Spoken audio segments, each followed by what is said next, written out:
In December, Boston, Massachusetts becomes enveloped in the Christmas spirit. In the upscale neighborhood of Beacon Hill, old stone houses were illuminated, and holiday wreaths adorned the streets. Among them, the three-story Monroe mansion particularly caught the eye. Catherine Monroe took a deep breath as she stood in front of her family home. There was always tension whenever she set foot in this house. As she got out of her car, the freezing winter air stung her cheeks. Kate clutched the small paper bag she was holding. "It's okay, this is a special day," Kate encouraged herself. When the front door opened, her mother Vivian Monroe's perfume greeted her. Vivian was always perfectly dressed, maintaining a refined demeanor befitting a former high school English teacher. "Kate, you've finally arrived." "Everyone's waiting," Vivian's voice carried a hint of reproach. That was her usual tone when speaking to Kate. "Hello, Mom," Kate smiled and kissed her mother. "Sorry I'm late." There was an urgent proofreading at the publishing house. "It's always the same, work, work, work," Vivian sighed. "I wish you could make more time for family." Stepping into the living room, Kate found that the entire family had already gathered. In front of the large Christmas tree, her sister Rebecca was taking selfies with her husband, Daniel Pierce. Becky had gained popularity as an Instagrammer, and her glamorous lifestyle was a source of pride for Mother Vivian. "Kate." Becky waved cheerfully. However, her gaze quickly returned to her smartphone screen. "Everyone, family Christmas Eve photo. #family love." Daniel was successful as a marketing director for an IT company. He gave Kate a slight nod but was busy matching his wife's selfie poses. In one corner of the room, her mother's sister, Eleanor Weston, was quietly reading a book. A former university professor, she was now pursuing a second career as a novelist. Eleanor noticed Kate and gave her a warm smile. The two shared a special bond, a common love for the world of books. "Kate, welcome," Eleanor stood up and embraced Kate. "That novel you recently edited was wonderful. You have a real eye for finding talent in young writers." Kate felt warmed by her aunt's words. She was the only one in the family who understood and appreciated her work. "Thank you, Aunt Eleanor. Finding writing talent is my job, but sometimes I lose sight of my own value," Kate replied softly. "Oh, nonsense," Eleanor gently squeezed Kate's hand. "Your talent is something special." Just then, Margaret Clark appeared from the kitchen. Maggie was Vivian's sister and a successful female entrepreneur. Wearing an apron and holding a wine glass, she entered the living room from the kitchen. "Kate. You're finally here." Maggie greeted her brightly. "I've been waiting for you. Would you like to help me in the kitchen?"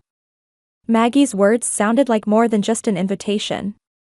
They were also an excuse to rescue her from Vivian and Becky's scrutiny.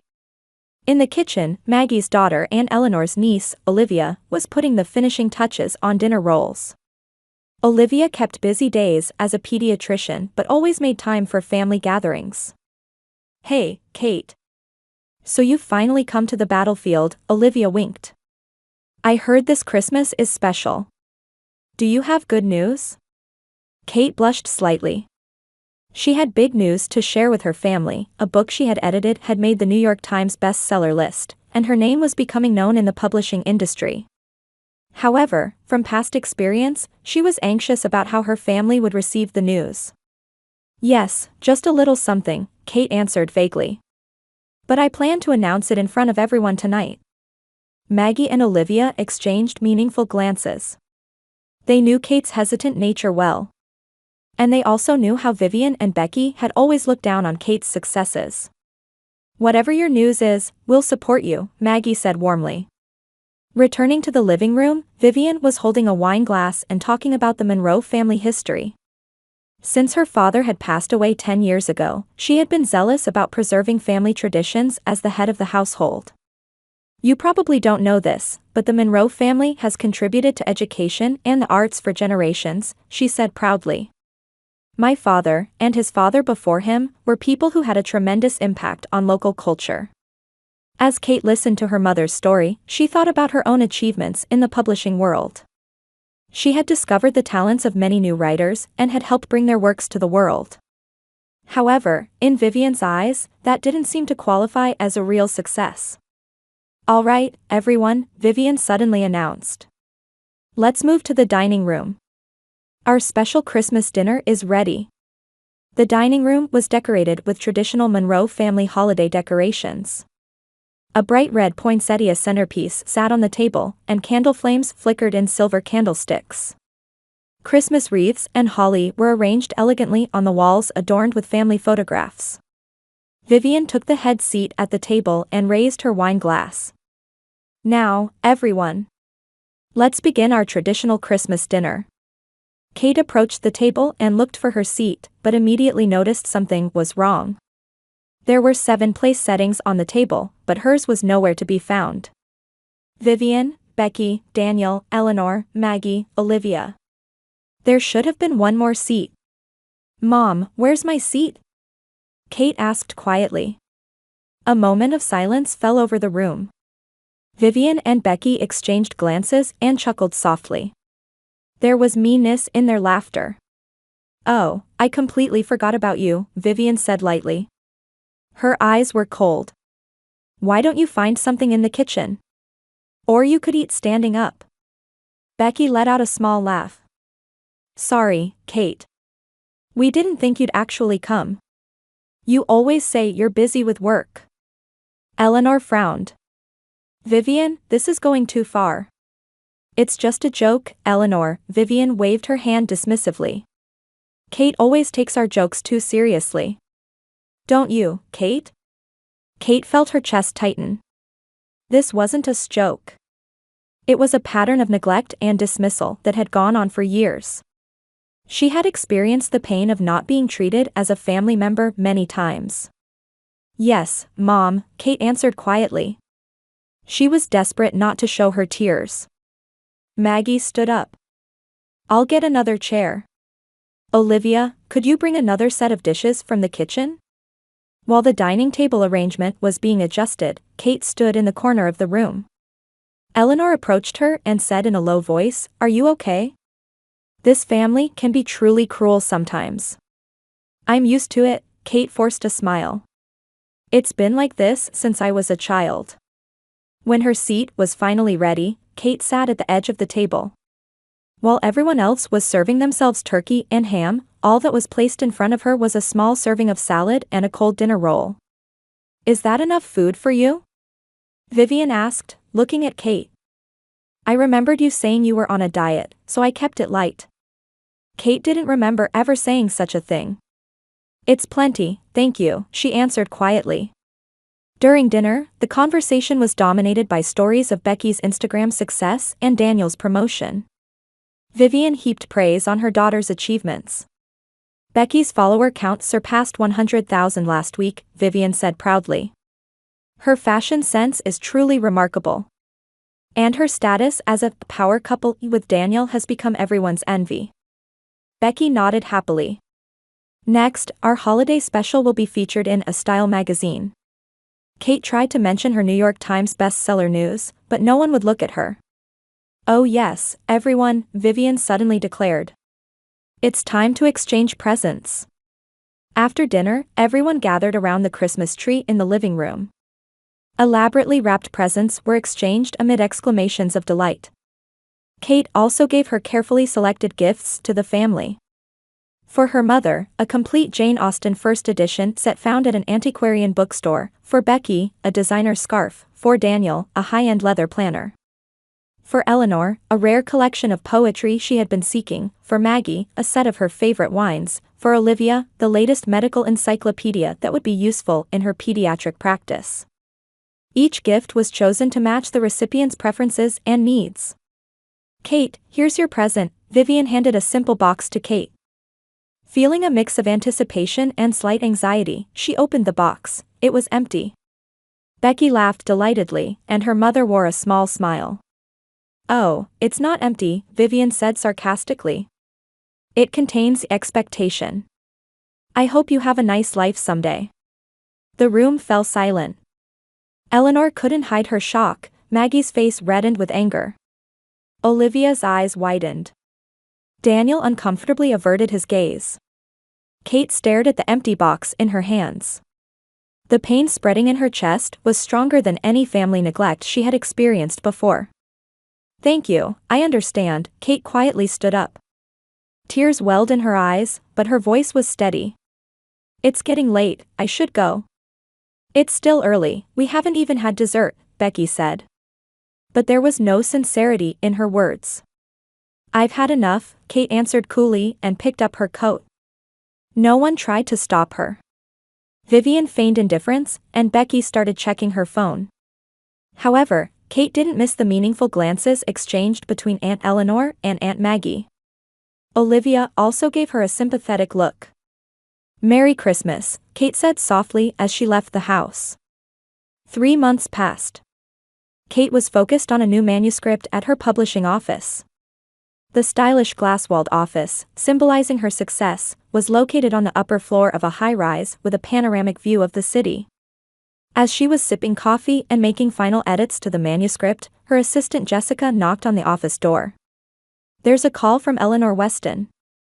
Taking the call, she heard Eleanor's composed voice. "Kate, I need to talk to you. Would you come to my house for tea tomorrow? Maggie will be there too." There was an urgency in Eleanor's voice that made Kate anxious. Since Christmas, she hadn't been in contact with her family. There had been no apologies from Vivian or Becky, and Kate hadn't tried to reach out to them either. "Of course, I'll come." "Is something wrong?" Kate asked. "It's difficult to explain over the phone. Could you come to my house at 2 tomorrow afternoon?" The next day, Kate visited Eleanor's old-fashioned mansion in Beacon Hill. Even after retirement, Eleanor maintained the dignity of her university professor days, and her home was filled with the scent of intellect and culture. Opening the door, Eleanor warmly welcomed her. "Thank you for coming, Kate," Eleanor embraced her. "Maggie is already waiting in the sitting room." In the elegantly arranged sitting room, Maggie was seated on the sofa. She was wearing a sophisticated business suit, exuding the aura of a successful female entrepreneur. Both wore serious expressions.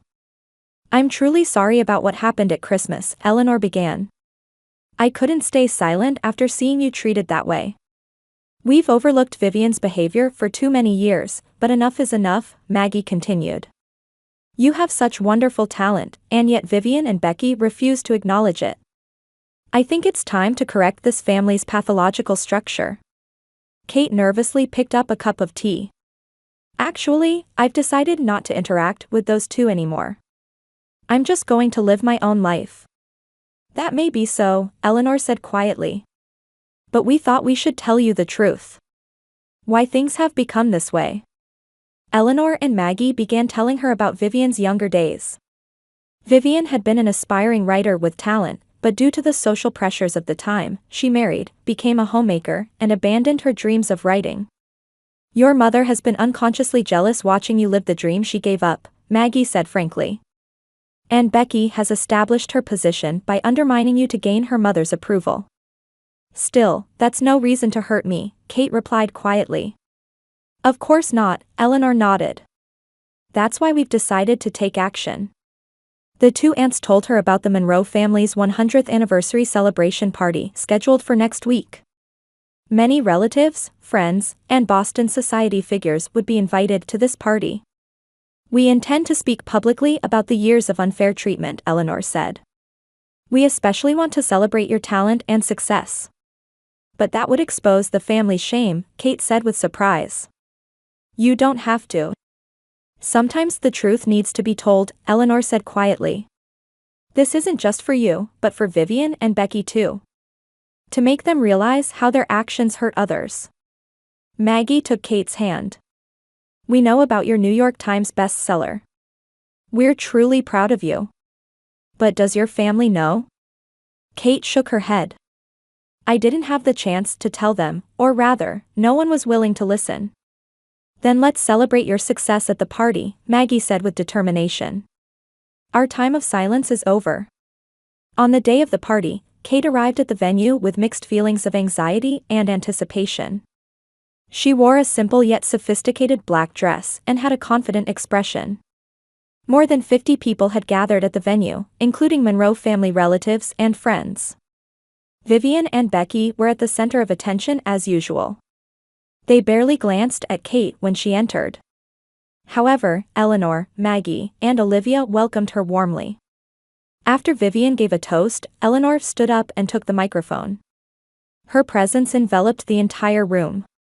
"Ladies and gentlemen of the Monroe family, and all our guests," Eleanor began, her voice filled with authority. "Today is a special day to celebrate our family's meaningful 100th anniversary. However, I would like to share some thoughts about the concept of family." The venue fell silent. Vivian looked at Eleanor with an anxious expression. "The true treasure of the Monroe family is the love that supports one another," Eleanor continued. "But there have been times when we've forgotten those values. Especially toward the talented Kate, whom this family should be proud of." Next, Maggie stood up and detailed the events of Christmas. The empty box, the missing dinner seat, the long-standing coldness toward Kate. Shocked voices rose from the audience. "Today, we want to speak the truth and celebrate a new beginning," Maggie said powerfully. "Kate, we are proud of your success. You may not know this, everyone, but a novel Kate edited made the New York Times bestseller list last month." Surprised and appreciative voices rose from the venue. Many relatives approached Kate, beginning to ask questions about her work. Voices celebrating her talent spread throughout the room. Vivian and Becky stood in the corner of the room, faces flushed. Confusion and shame were visible in their eyes. Vivian, in particular, seemed stunned to learn of her daughter's success. Near the end of the party, Kate was standing alone on the terrace. The cold spring breeze caressed her cheeks, and the distant city lights sparkled beautifully. "Kate." Turning around, she saw Vivian standing there. A vulnerability she rarely showed was visible on her face. "Can we talk about tonight?" Vivian asked in a small voice. Kate looked at her mother. Something might have changed with tonight's events. However, years of wounds wouldn't heal in a single night. "I'm not ready to talk yet, Mom," Kate answered quietly. "I need time." Vivian nodded slowly. "I understand. But your success. I'm sorry I didn't know. I'm proud of you." Her words were small, but they seeped into Kate's heart. This was just the beginning, but it was a small step. As she left the party, Kate gave grateful hugs to Eleanor and Maggie. "Without you two, tonight would never have happened." "Family isn't just about blood ties," Eleanor smiled. "Sometimes it's about having the courage to speak the truth." As Kate got into her car, she thought about the empty box she had received on Christmas night. Tonight, that box took on a new meaning. It wasn't her life that was empty, but the hearts of the family members who couldn't understand her. A week after the party, Kate was immersed in editing work in her apartment. Her spacious living room was surrounded by piles of books and manuscripts. With her promotion at the publishing house and increased responsibilities, Kate often dedicated her weekends to work. The intercom at her entrance rang, and she paused her work. Looking at the screen, she saw an unexpected visitor, Vivian. Since the night of the party, they had only exchanged brief conversations by phone. Kate took a deep breath and headed to the door. Opening it, she found Vivian looking somewhat weaker than her usual elegant self. "May I come in?" Vivian asked in a small voice, her usual vigor gone. Kate hesitated for a moment but invited her mother in. Vivian looked around the apartment, taking note of the literary awards on the wall and the collection of books Kate had edited on the shelves. "It's a lovely apartment," Vivian said quietly. "I should have known more about your world." Vivian sat uncomfortably on the sofa and, after a long silence, began to speak. "I've been thinking about what Eleanor and Maggie said. I want to apologize to you." Kate returned to the table with 2 mugs of coffee. She waited for her mother's words. "I've been a terrible mother," Vivian's voice trembled. "Especially to you." Vivian began to talk about her youthful dreams and frustrations. When she was young, she had dreamed of becoming a writer, but had given up her dream due to her father's opposition and became a teacher instead. She chose the path of marriage, having children, and living a perfect life that met society's expectations. The reason I was cold to you was, every time I saw you living my unfulfilled dream, I was jealous. It's shameful, but it's the truth. Vivian lowered her eyes. You accomplished what I couldn't. And I couldn't admit that. Kate was wrapped in complex emotions. She had gained the recognition and apology from her mother that she had sought for years, but she also saw her mother's weakness and humanity. Some of the anger and sadness within her was beginning to transform into understanding. Mom, I didn't even know you had dreams, Kate said quietly.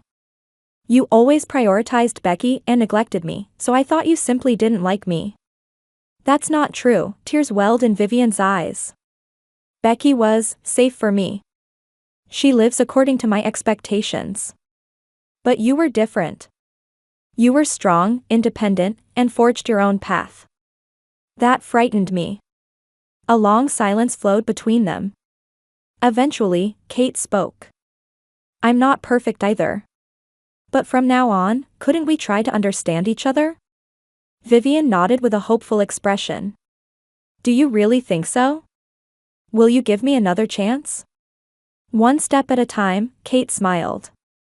2 weeks after that conversation, Becky appeared at Kate's office without warning.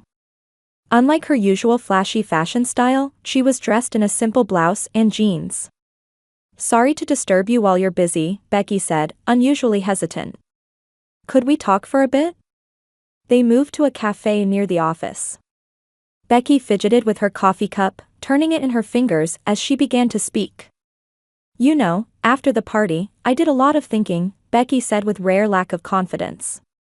I've always shown just the perfect image on social media, but the truth is, I felt really empty. Becky confessed that she felt her success as an Instagrammer was superficial and that she wanted to create something of real value, like Kate did. I actually want to write children's books, Becky said shyly. But I don't know how. I'm good at Instagram posts, but writing a book. Kate was surprised but moved by her sister's honest confession. The sister she had thought was her rival for over a decade was now seeking her help. What kind of ideas do you have? Kate asked gently. I want to teach children that their value isn't determined by appearances or possessions, Becky began to speak enthusiastically. Having lived in the social media world and knowing its emptiness, I want to share different values with children. Kate was impressed by Becky's words. Her sister had deeper insights than she had thought. Let me know if there's anything I can help with. Leave the publishing industry matters to me, Kate smiled.